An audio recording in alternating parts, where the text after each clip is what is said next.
UFC Fight Night Randy Brown versus Gabriel Bonfim is this weekend, and this is a tough fight night for predictions and bets. I was struggling in the tape study to cook up some bets, but you can be rest assured that I have cooked up some great bets and that we will be profiting again inside the Discord. So if you want to access all of my bets, click the Discord link in bio or comment Discord. And now let's get into the predictions.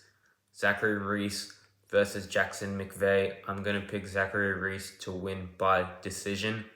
Now, I'm actually pretty low on Zachary Reese. I don't think he's a great fighter. I think he's a good athlete, but his striking does not flow well at all. His grappling defense has been pretty horrible, but Jackson McVeigh lacks the experience. We saw him get finished in his last fight, and I think Zachary Reese should be able to stuff the grappling of Jackson McVeigh and strike him similar to the way he did against Dusko Todorovic, and it'll be a pretty low-level fight overall. That's my take on the fight.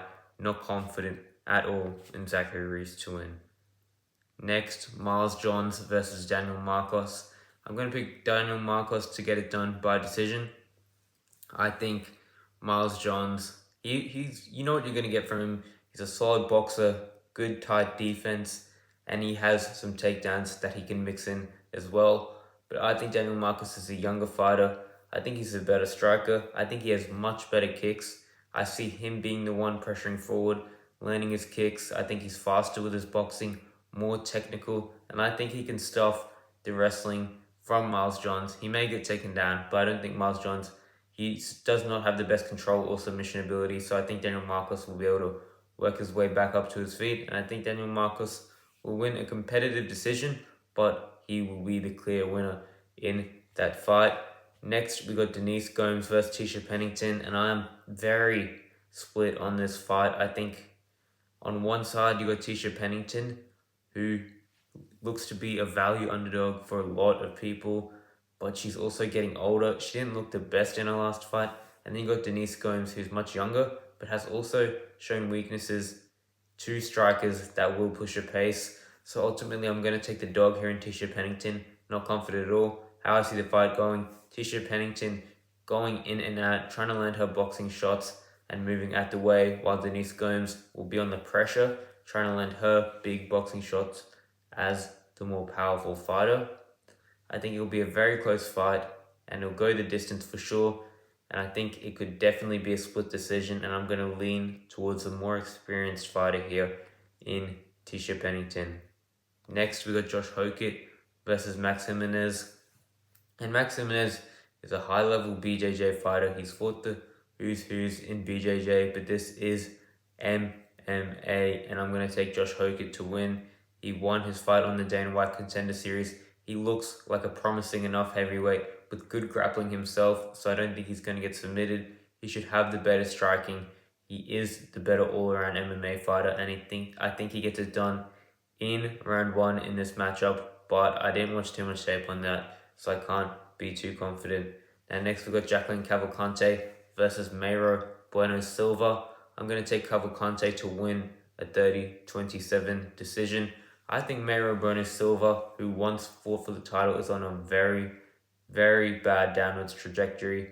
Her performances just keep getting worse and worse, from losing to Raquel Pennington, then a doctor stoppage against Messi Chasson, and in her last fight against Jasmine Jastovicius, where she just got completely outclassed in her own game. I think Cavalcante hasn't faced the level of competition of Bueno Silva, but I think she's actually a good fighter. She has good technique on the feet. She's pretty quick, great footwork, moves in and out well, and throws at a decent output. Bueno Silva is very, very slow. She can be picked apart. She can walk into shots. And I think Cavalcante is going to land the 1-2s, land the leg kicks repeatedly, over and over again, frustrating Mayra Bueno Silva and winning a clear and easy decision. But I definitely don't think there's a finish in that fight. Next, we got Rani Barcelos versus Ricky Simone, and I'm going to take Ricky Simone to get it done by knockout. Now, on paper, this should be a close fight that goes to decision, but I think Rani Barcelos is due to get knocked out here. He's been very durable throughout his career, but he does leave defensive openings, especially when faced against a boxer. when he's retreating. He drops his hands at times. I think Ricky Simone isn't great anywhere, but he is good and he does have good power. We saw him knock out Barshot earlier this year, which was absolutely insane. I think the grappling for the most part should cancel out. If I were to give a fighter an advantage, it would be Ryan Barcelos. I think he's a better grappler, especially on the ground, but I do think it largely cancels out here. I think it's a striking match, particularly a boxing match. And I like the youth here. I like Ricky Simone as a younger fighter, more powerful fighter, and I think he can find a TKO here. But this fight could also definitely be a close competitive decision. Next, we got Harder Emil versus Jamal Emmers. Now, this one should end early, and I'm going to take Harder Emil by knockout late round one. But I can definitely see him potentially getting rocked or dropped by Jamal Emmers, who's extremely dangerous early with some extreme KO power. He's probably the more tidy striker, better fundamentally sound boxer, but Harder Emil is just a dog, and Jamal Emmers does not like dog fights. Harder Emil will pressure forward relentlessly and recklessly, which is where he could definitely get caught. But he can eat shots, push forward. He'll take one to land two, and he will, if he has you hurt, he will go till he finds that KO. So that's what I think happens here. I think he can have some hairy moments, but his pressure will break Jamal Emmers, and I think he finds a late round 1 KO, early round 2 KO for my prediction. Next, we got Marco Tulio versus Christian Leroy Duncan. And in my opinion, arguably the best fight of the night. I'm going to take Marco Tulio to win by knockout. Now, Christian Leroy Duncan is a good striker. He's a fast striker. He has a good jab. He has good spinning attacks, nice leg kicks. But the thing about Christian Leroy Duncan is when he's fought against someone that can push the pressure, that is also a high-level fighter, he usually folds. And I think Marco Tulio is exactly that. He has power, he's pretty high level, and his finishing instincts are just next level, and he is extremely dangerous. We've seen Christian Leroy Duncan lose against Armin Petrosian, and in that fight, he really just did not look good at all. Gregory Rodriguez kind of just battered him for 3 rounds straight, and when Christian Leroy Duncan isn't fighting low-level fighters, in my opinion, he looks to get overwhelmed pretty easily, especially in the boxing, and he leaves some defensive openings. He was getting hit clean by Robocop and Armin Petrosian. I think Marco Tulio hits harder than both of them. Yeah, I think he hits harder than Robocop, and he has better finishing instincts. He also has kicks, and he also has a grappling upside. So even though Marco Tulio is untested, I think he gets it done here, and I think he gets it done by a later rounds knockout after damaging Christian Leroy Duncan, finding late round 2 or early round 3. Now we got Chris Padilla versus Ismael Bonfim. I am going to pick Ismael Bonfim, but I do think the value is on Chris Padilla here.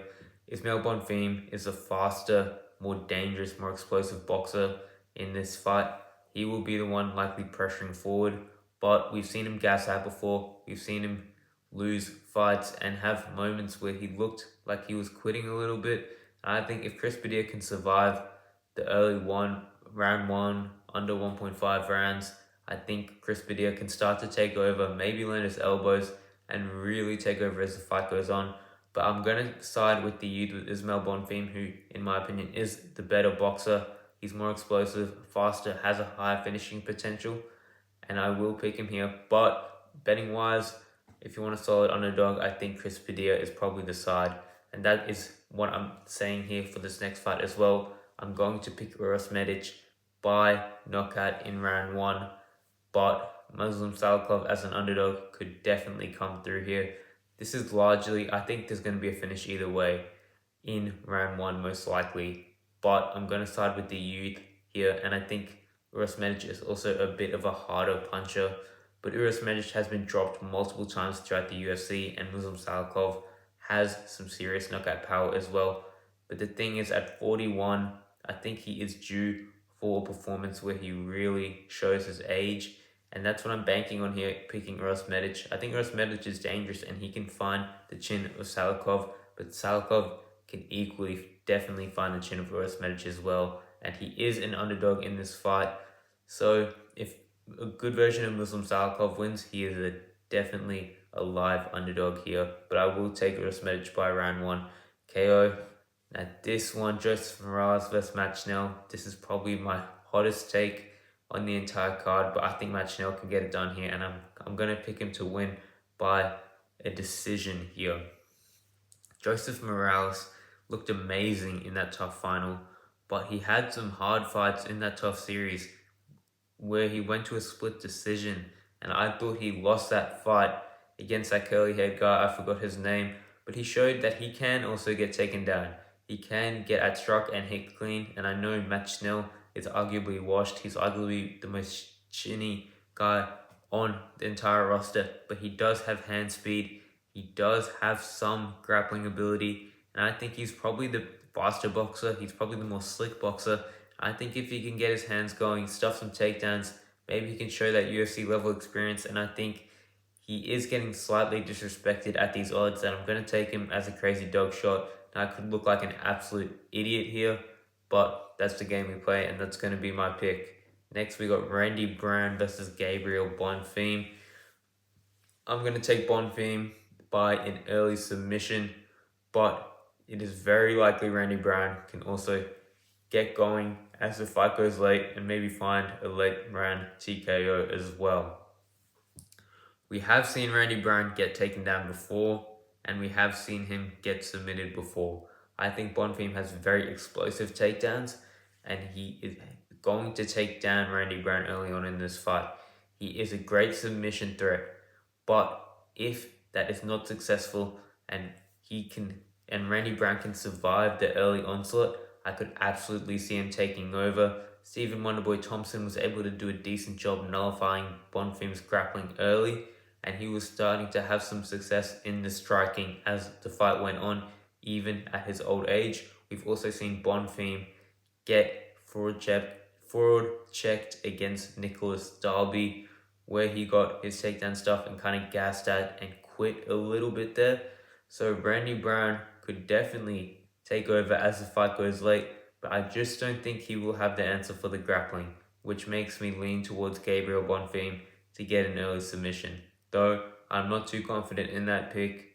Betting wise, I think he is a bit too big of a favorite for what he has shown, and the value may be on Randy Brown, but pick wise, I'm going to pick Bonfim here. And remember, if you want all of my bets, click that Discord link in bio, and let's make some money. Let's go.